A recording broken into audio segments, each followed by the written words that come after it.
జై భీమ్. నామాపూర్ గ్రామంలోని అంబేద్కర్ యువజన సంఘం ఆధ్వర్యంలో నిత్య రాజ్యాంగ పఠనం 133వ రోజు.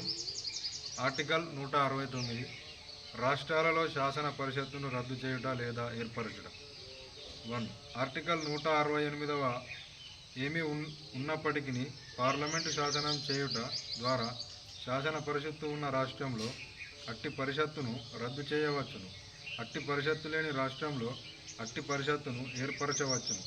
ఇందు నిమిత్తం సదరు రాష్ట్ర శాసనసభ మొత్తం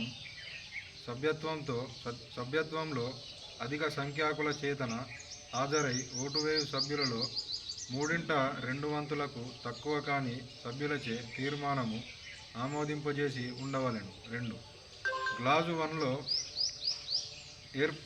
పేర్కొనబడిన ఏదేని శాసనంలో ఆ శాసన నిబంధనలను అమలుపరచుటకు అవసరమైనట్టి ఆ రాజ్యాంగము సవరించినట్టి నిబంధనలు ఉండవలెను. మరియు అట్టి శాసనంలో పార్లమెంటు అవసరమని భావించినట్టి అనుబంధ, అనుషంగిక, పరిణామిక, సప్లిమెంటల్, ఇన్సిడెంటల్ అండ్ కాన్సిక్వెన్షియల్ నిబంధనలను కూడా చేర్చవచ్చును. 3.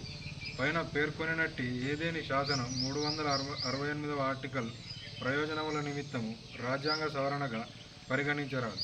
జై భీమ్. జై భీమ్. అంబేద్కర్ ఆలోచన విధానం, అంబేద్కర్ ఆలోచన విధానం, అంబేద్కర్ బాటలో, అంబేద్కర్ బాటలో భారత రాజ్యాంగం, భారత రాజ్యాంగం. జై భీమ్.